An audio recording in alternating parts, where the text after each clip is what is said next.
ओम विद्महि त्वा वृषन्तं वाजेषु हवन श्रुतं वृषन्तं अस्य हुमः ऊतिम सहस्रसात्माम।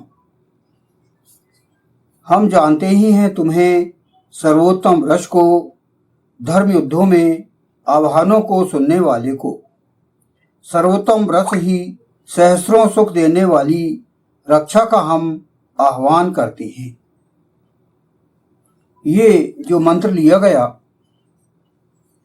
ये ऋग्वेद के प्रथम मंडल के 10वें सूक्त का सन्नो मित्र है।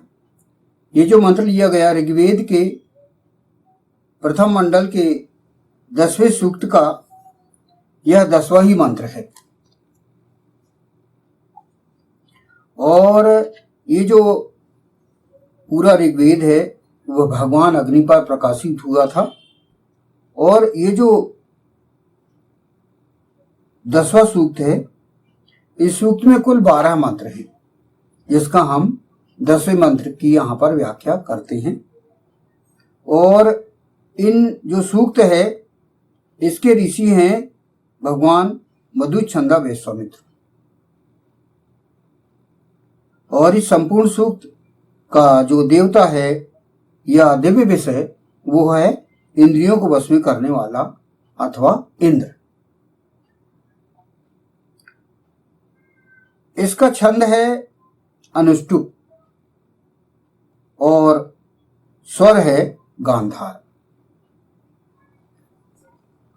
तो यहां पर इस मंत्र की व्याख्या संक्षिप्त रूप से की गई है, जिसे कहीं कहीं स्पष्ट किया जाएगा। यहां पर फुटनोट है या मंत्रांश है, जिसको हम समझने के प्रयत्न करते हैं। हम जानते ही हैं तुम्हें सर्वोत्तम वृष को। मंत्रांश है विद्मन ही त्वा वृषन्तं। इंद्रियों को वश में करने वाला सर्वोत्तम सुख वर्षा करने वाला वह सर्वोत्तम वृष वर्षक हो। यहां पर यह बताया गया है कि जो इंद्रियों को वश में करने वाला है, जो वृष सुखों की वर्षा करने वाला जो व्यक्ति है, वह सर्वोत्तम वीर वर्षक हो। सर्वोत्तम वीर वर्षक होना चाहिए उस व्यक्ति को। वह वेद पर आचरण के माध्यम से, मानव हित, जनहित के माध्यम से, ईशान परब्रह्म परमात्मा के ईडन और उपासना के माध्यम से ईश्वर से भली भांति परिचित हो।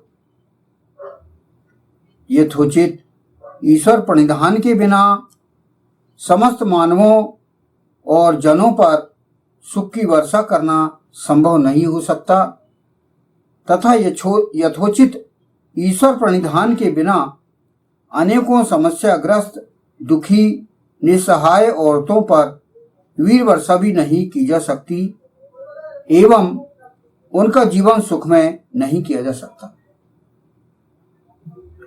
ईशान अर्थात ईश्वर ने पुरुषों को यह पौरुष, प्रजनन शक्ति, व्यभिचार करने के लिए नहीं दी है, अपितु औरतों के जीवन निर्माण के लिए दी है। यहां पर वही कहा है ईशान परम परमात्मा ने कि हम जानते ही हैं तुम्हें सर्वोत्तम वृष को। ये इसके बारे में बताया गया था।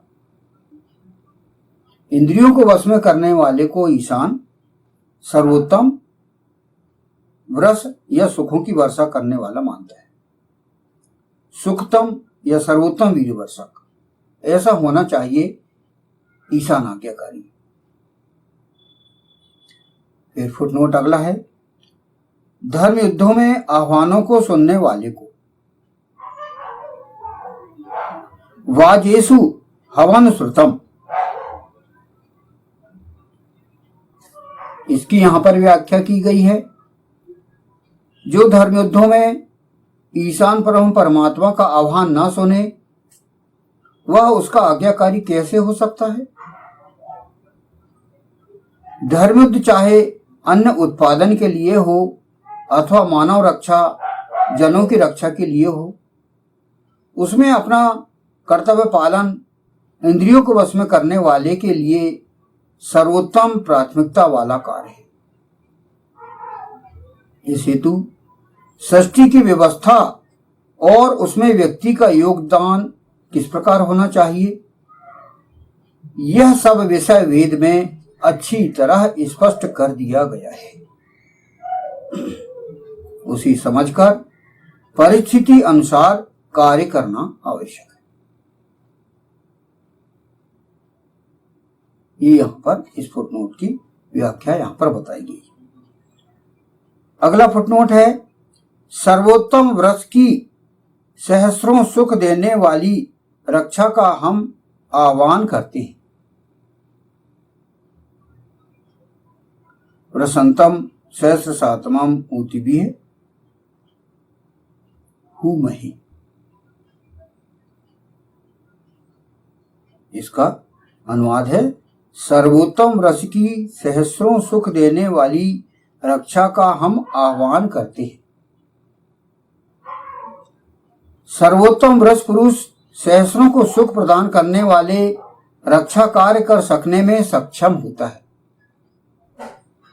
वह वीर सेचन में समर्थ होकर किसी भी औरत को दुष्टों से प्रजनन कर्म हेतु विवश नहीं होने देता, अपितु इस स्थिति के पूर्व ही उनसे प्रजनन कर्म कर सकने में सक्षम होकर उनका और उनसे उत्पन्न संतानों का जीवन सुखमय और सुरक्षित बनाता है।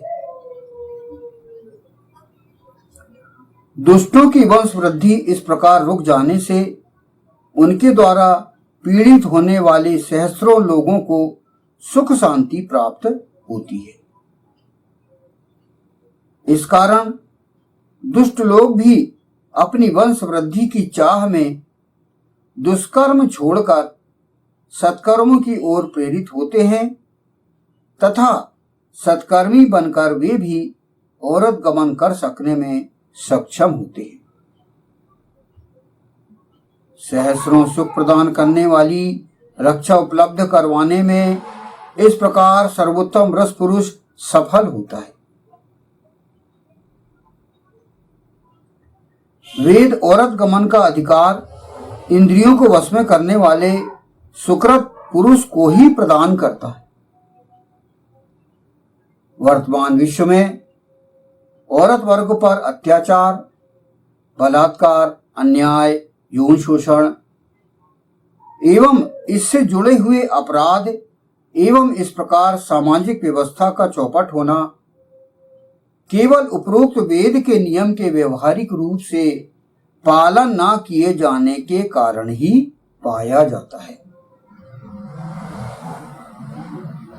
तो यहां पर वही कहा गया है कि जो अपनी इंद्रियों को वश में करके ईशान परिधान में संलग्न है, वेद पर आचरण करने वाला है, इंद्रियों को वश में करने वाला है, सुकृत है, उसे ही औरत गमन करने का अधिकार दिया गया है, दुष्टों को नहीं दिया गया है। व्यक्ति को सुकृत बनना है और सुकृत बन के सभी कार्य जो करेगा, वेदानुकूल जो कार्य करेगा, वही व्यक्ति अच्छा कहलाएगा। तो यहां पर वही बात की गई है, समझाई गई है कि पुरुष कैसे हों। पुरुषार्थ चतुष्टय के अंतर्गत यह कहा गया है कि 4 पुरुषार्थ चतुष्टय का पालन व्यक्ति को करना है। पहला धर्म, दूसरा अर्थ, तीसरा काम और चौथा मोक्ष। ये क्रम उसके जीवन में होना चाहिए, तभी व्यक्ति सफल हो सकता है। धर्म प्रमुख होना चाहिए, वेद का पालन पहले उसे करना चाहिए, वेद अध्ययन पहले होना चाहिए, इंद्र होना चाहिए, इंद्रियों को वश में करने वाला होना चाहिए और सुकृत होना चाहिए। तो यहां पर ये 10वें मंत्र की यहाँ पर व्याख्या की गई है, समझाया गया है। इसको पुनः, इसका अनुवाद और इसका मूल मंत्र में पुनः पढ़कर समाप्त करता हूं।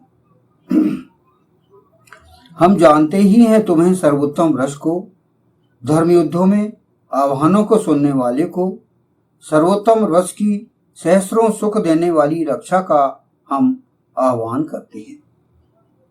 ओम विद्महि त्वा प्रसन्तं वाजेषु हवन सुतं प्रसन्तमस्य हुमः ऊतिं सहस्रसातमाम्। ओम।